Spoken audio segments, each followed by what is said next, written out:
அத்தை, நேற்று எவ்வளவோ பெட்டரா இருந்தது, இன்னைக்கு ஏன் இவ்வளவு வீக்கா போச்சு? எல்லாம் நான் செய்த பாவம். புரியுது. கலா, நீ ஏன் வீட்டை விட்டு போனேன்? உன்னாலதானே மாமாவுக்கு மறுபடியும் மாறுவடி வந்துருச்சு. டாக்டர் தான், நீங்க புதுசா உங்க அத்தைக்கு பறிஞ்சுக்கிட்டு பேசுறீங்க. வணக்கம் ஐயா. வணக்கம். வாங்க தம்பி. வணக்கம் மகா. வணக்கங்க. இவரு டாக்டர் ரங்கசாமி. ஓ அப்படியா? வணக்கம். கண்ணம்மாவோட அண்ணன் மகன். கலாவை வீட்டுக்கு அனுப்பிச்சு வச்ச தம்பி இவர்தான். பேரு ஜீவா. ஓ தேங்க்ஸ் சார் ஜீவா.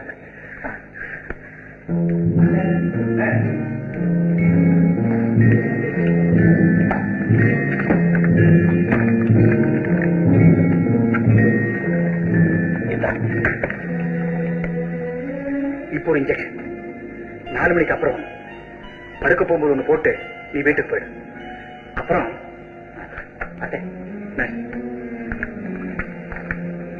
வரி அதிகமா இருக்குங்களா? ஆனா அதை பத்தி எனக்கு கவலையே இல்லை. உயிர் போனதும் வலி நின்றும். அப்படியெல்லாம் சொல்லாதீங்க நீங்க. தம்பி, நான் ஒரு பாவி. ஆனா உன்னை பார்த்துட்டேன்.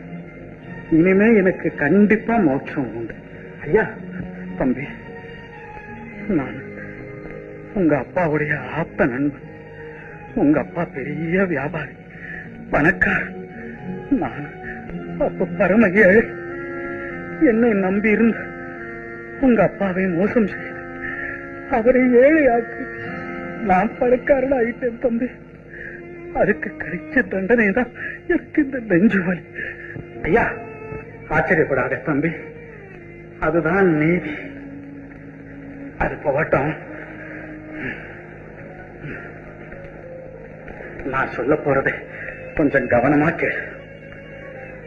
என் முதல் சம்சாரம் செத்துட்டு அவளுக்கு 2 பொண்ணு. மூத்த பொண்ணு சரசா. அந்த பொண்ணு படம் தான் கலா 2வது பொண்ணு. கண்ணம்மா எனக்கு 2ஆம் தான். பெரிய பொண்ணுக்கு கல்யாணம் ஆயிடுச்சுங்களா? இந்த டாக்டருக்கு அந்த பொண்ணை கட்டி வைக்கணும்னு கண்ணம்மா எல்லா ஏற்பாடும் செய்து வச்சா. அது பிடிக்காம எல்லார பேச்சும் மீறிட்டு அந்த பொண்ணு ஒரு சர்க்கஸ்காரன் உயிர் போட்டு. இந்த சின்ன பொண்ணுக்கு கண்ணம்மாளை கண்டா பிடிக்கிறதே இல்லை. இந்த மாட்டாண்டாய் கொடுமைமாங்களே, அதுதானுங்களா? தப்பு தம்பி. உண்மையில கண்ணம்மா ரொம்ப நல்லவன். அவ எப்படி நடந்தாலும் அதுல ஒரு குற்றம் கண்டுபிடிச்சு அவளோட எப்போதும் சண்டை போட்டுக்கிட்டே இருப்பா கலா. இருக்குங்க. கலா கொஞ்சம் ஆத்திரமும் அவசரம் உள்ள பொண்ணுதான். அதை அடைக்க நல்லபடியா வாழ வைக்கத்தான் கடவுள் உன்னை இங்க கொண்டாந்து வைக்கிறார். இந்த குடும்பத்தையும் இந்த பொண்ணையும் வாழ வைக்க வேண்டியது உன் பொறுப்பு. இதுக்கு நீ உறுதி கொடுத்தா போதும். உங்க குடும்பத்துக்கு ஒரு நல்லது ஏற்பட என்னால எதையும் செய்ய நான் எப்போதுமே காத்திருக்கேன். நீங்க வீணா கவலைப்படாம இருங்க. உடம்பு தானா குணமாயிடும். இந்த உறுதிமொழி ஒண்ணு போரும் தம்பி. எனக்கு உடம்பு குணமானாலும் ஆகாட்டாலும் கவலை இல்லை. இன்ஜெக்ஷன் போடணும். வரலாங்களா? வாங்க, நான் போயிட்டு வரேங்க. வணக்கம். வரட்டாங்க.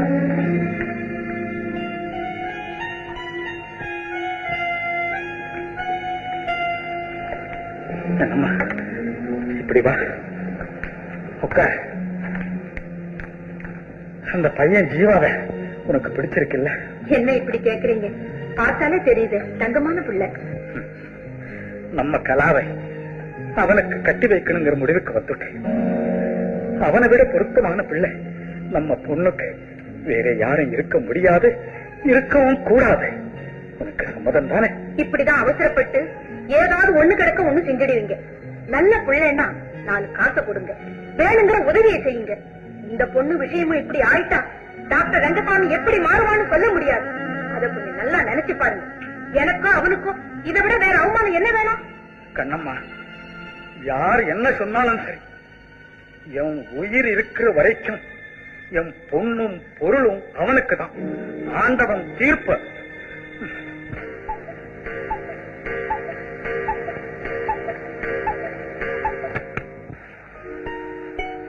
எழுமலே,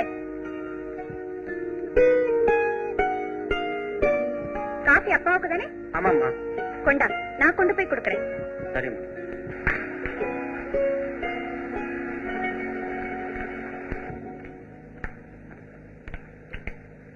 அப்பா, அப்பா. கலா, அசந்து தூங்குறாங்க, எழுப்பாதமா. அதெல்லாம் எனக்கு தெரியும், ராத்திரி கூட ஒண்ணு சாப்பிடல.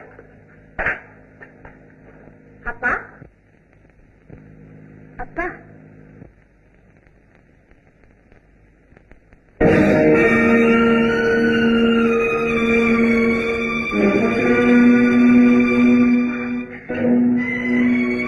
அப்பா, அப்பா, அப்பா, அப்பா. ஐயோ, உயிர் போயிருக்கேன்.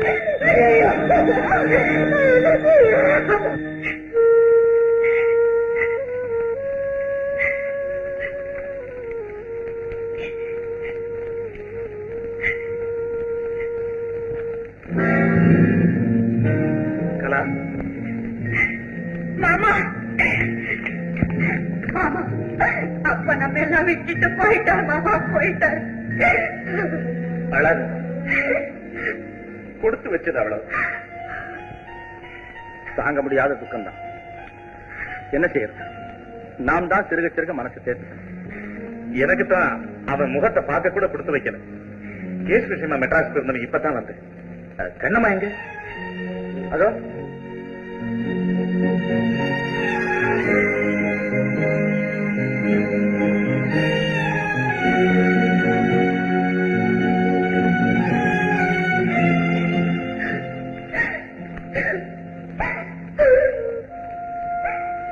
ரங்கசாமி, வேதாச்சல உடம்பு நல்லா தானே தேறி வந்தது. ஆமா, யாருமே எதிர்பார்க்கல. திடீர்னு ஏற்பட்ட ஷாக்கு தான். டாக்டருக்கே புரியாத ஷாக்கா? ஆச்சரியம் தான். ஆச்சரியம் ஒண்ணுமில்லை, அவங்க திட்டப்படி சரியா நடந்துக்கிறாங்க. கரா, பிளீஸ் கொஞ்சம் பேசாம இருக்கலாம். ஐயா யாரு? நானும் வேதாச்சலமும் இரு உடல் ஒரு உயிர் மாதிரி. அதோட குடும்ப வக்கீல், பேரு பாலசுப்ரமணியன். தம்பி, என் பேர் ஜீவன். வீட்டை விட்டு ஓடின என்ன திரும்ப இங்க கொண்டு வந்து சேர்த்து வச்ச இவர் தான்.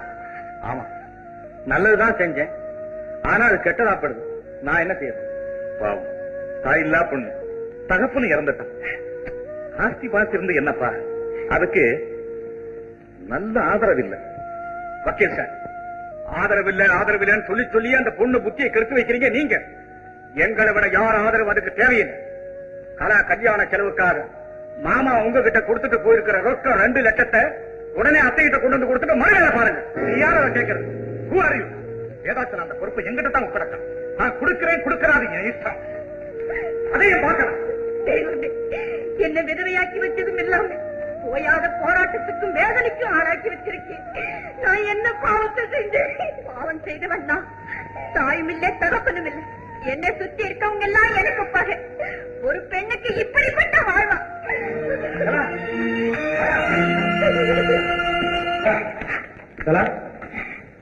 என்ன இருந்தாலும் பழிபாவத்துக்கு அஞ்சாம உன் சித்தி இப்படி பேசியிருக்க கூடாதாம். ஐயாவை ஒண்ணு கேக்குறேன், பதில் சொல்றீங்களா? எங்க அப்பா பெரிய பணக்காரர், தெரியுமா?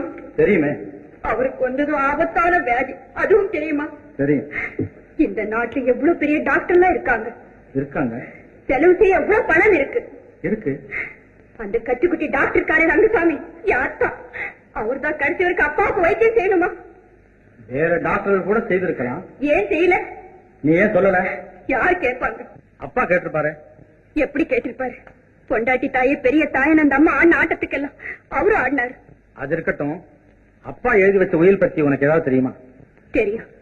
சர்க்கஸ்காரனோட ஓடின அக்காவுக்கு சொத்துல எந்த பாக்கியமும் இல்லையா? அடப்பாவமே. இருக்கிற சொத்துல பாதி சித்திக்கும் பாதி எனக்கும். 2 பேர்ல யாராவது இறந்துட்டா உயிரோட இருக்கிறவங்களுக்கு அந்த சொத்து சேர்ந்துடும். இதுதான் சுருக்கம். இவ்வளவு உரிமை இருக்கும்போது ஓடி போறேங்கிறீங்க. ஓடி போனா உயிராவது மிஞ்சும். இல்லைன்னா அந்த டாக்டர் கழுத்துல என்ன கட்டி போட்டு அவங்க இஷ்டப்படி என்ன ஆட்டி படைப்பாங்க. கலா, கண்மூடி காலம் இல்லை இது. உனக்கு இஷ்டம் இல்லாதப்போ எதுவும் ஒன்ன மிஞ்சி நடந்துடாது.